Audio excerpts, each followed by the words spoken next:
Rivo, quels sont les challenges que rencontrent les entreprises, les PME, PMI que vous accompagnez dans votre accélérateur, que ce soit au Sénégal ou de manière générale en Afrique subsaharienne?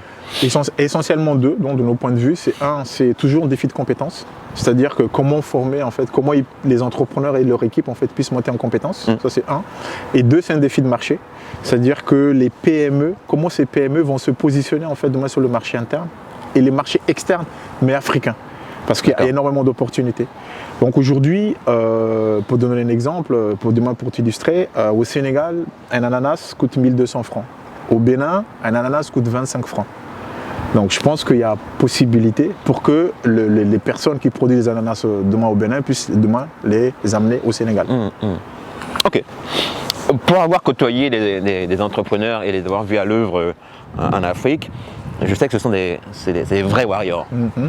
C'est des vrais warriors parce que à partir du moment où ils commencent à émettre l'idée et qu'ils créent leur boîte, les problèmes s'alignent à leur porte et puis n'arrêtent pas, que ce soit les problèmes fiscaux, que ce soit les problèmes de disponibilité d'infrastructures, de services de base, etc.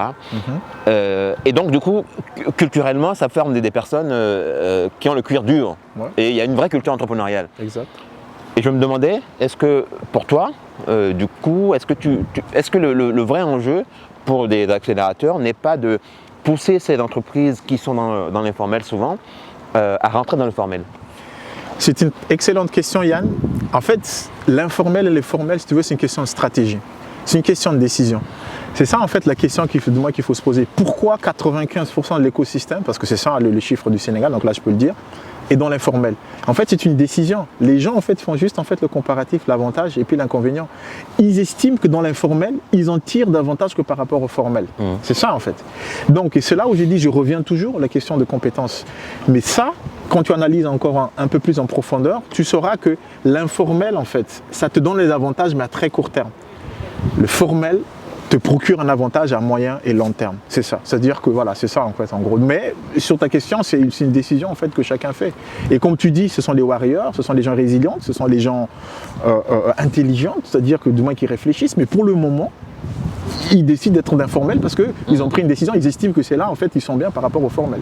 À juste titre d'ailleurs, à juste titre. Tu me disais que la vue que l'on a du formel et l'informel est parfois un peu biaisée parce qu'on trouve des gens dans l'informel qui sont extrêmement structurés, extrêmement compétents et qui ont bâti des empires. Effectivement, tu as parfaitement raison et justement ils restent toujours dans l'informel parce que le système formel ne les aide pas ou du moins ne les incite pas à se formaliser. Par exemple, ça c'est une vraie question. Par exemple, ça c'est une vraie question.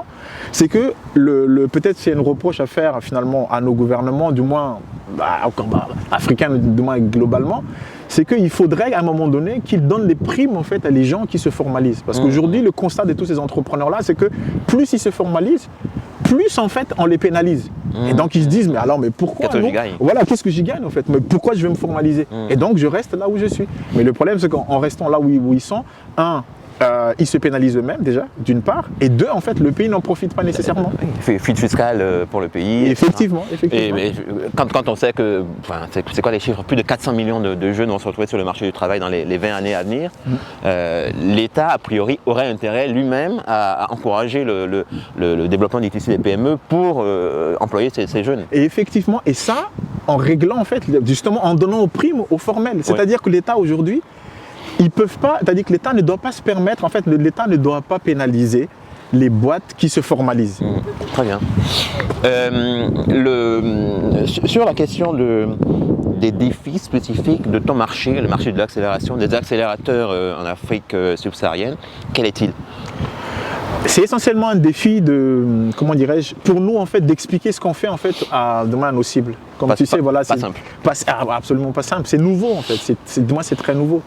La RDE, c'est le seul accélérateur de PME au Sénégal. Les gens ne comprennent pas en fait que en gros, l'anecdote, quand nous on vient voir les entrepreneurs, on dit écoutez, on vient vous aider. D'ailleurs, c'est exactement ça en fait notre job. On vient vous aider. Et dès que tu dis ça, tout le cerveau reptilien de l'entrepreneur dit mais à quel moment ce gars-là va me prendre de l'argent? Pourtant, nous, sincèrement, on vient les aider. Tu vois, non? Et c'est ça nos défis en fait. C'est tout simplement ça, c'est-à-dire expliquer aux entrepreneurs africains qu'on peut les aider, qu'il y a des gens dans le métier en fait, moi c'est de les aider et de les accompagner. Voilà. Ouais. En préparant l'interview, tu me disais que contrairement à ce que les Cassandres répètent à l'envi, sur le sujet des PME, des startups en particulier, elles sont beaucoup plus monétisables que leurs homologues startups en Europe. Est-ce que tu peux un peu expliquer? En tout cas, ça c'est notre thèse en tout cas. Allez, schématiquement, les startups, donc là on va parler des startups, en Occident, donc Europe, États-Unis, peut-être en Asie, du moins que je connais moi je pense que c'est le même modèle, c'est que les startups doivent croître. Et pour croître, elles ont besoin d'argent. Et pour avoir cet argent-là, il faut qu'en fait, en gros, il faut qu'elles demandent ça finalement aux fonds d'investissement. Donc en Europe, les banques, on oublie parce que ça fait 30 ans en fait qu'ils ne se financent plus au niveau des banques. Bien.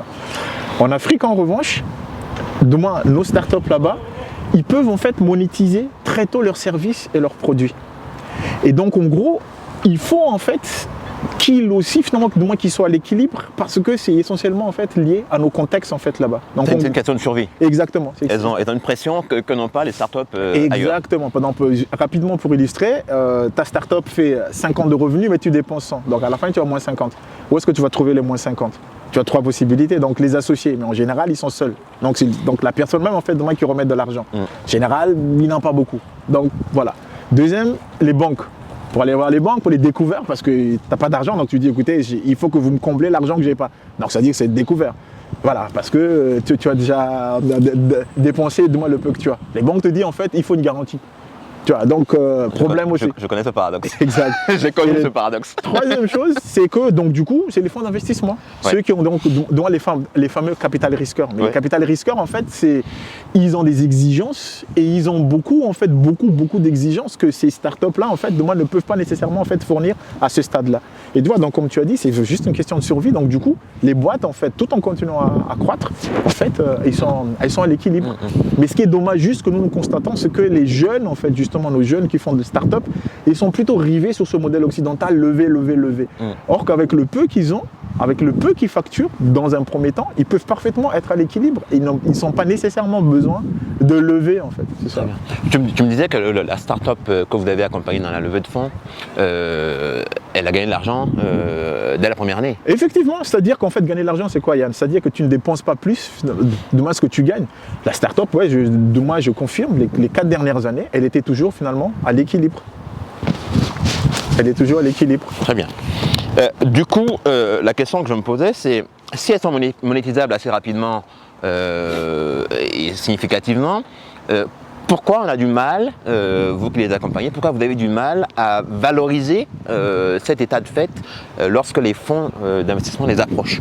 Très très bonne question. C'est essentiellement lié à 2 choses.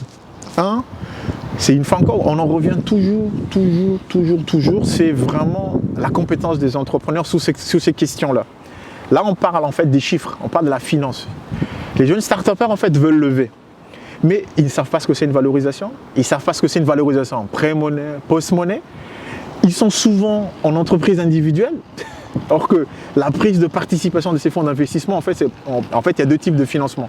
Par la dette, donc là c'est au niveau des banques, et le financement en fait par le prise, en fait, ce qu'on appelle l'equity, ou du moins par le prise de participation en fait dans le capital social. Ouais.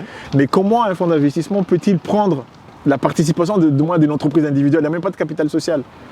Tu vois, donc la base c'est ça. Donc c'est plutôt lié à ça. Sinon, ils sont tous là, les fonds d'investissement. Leur job, c'est de donner de l'argent. Mais ils n'arrivent pas à donner de l'argent parce qu'ils ne trouvent pas des projets. Ça, c'est une réalité. Ils ont un problème en fait avec le deal flow. Et les deal flow, c'est vraiment dommage parce que c'est en train de changer. C'est lié justement à cette incapacité de ces entrepreneurs-là à leur parler en fait, du moins à les rassurer. Parce que c'est un mode d'investissement un peu plus particulier. Très bien. Du coup, Rivo, quelle est l'actualité de RDE aujourd'hui? Alors aujourd'hui, la RDE, c'est une levée de fonds de 300 millions de francs CFA que nous avons réalisé pour une start-up qui s'appelle l'Africa Mobile. Ok. Donc, c'est dont on parlait tout à l'heure. Exactement. Donc, ensuite, nous allons ouvrir une filiale dans un pays ouest africain. Très bien. Ok. On connaît le pays? On ne peut pas le dire pour le moment, mais ça va se faire à la fin de l'année. Et nous sommes en train de boucler donc le fonds d'investissement que nous avons lancé en fait pour demain pour notre accélérateur. Donc le closing devrait être fait pour l'année prochaine. Ok, donc vous lancez un fonds d'investissement pour accompagner les entreprises de votre accélérateur. Exactement. Donc nous avons doté en fait notre accélérateur d'un fonds d'investissement justement donc dans notre mission d'apporter le capital. Donc désormais, on devrait être en mesure en fait de demain d'investir dans les entreprises demain qu'on a accéléré, demain qui nous intéresserait. Good job. Merci beaucoup Rivo. Merci Yann. Merci à vous de nous suivre. Si ces capsules vous intéressent et que vous avez envie de les faire connaître, n'hésitez pas à faire suivre. Et puis à très bientôt pour une prochaine interview avec un entrepreneur ou un manager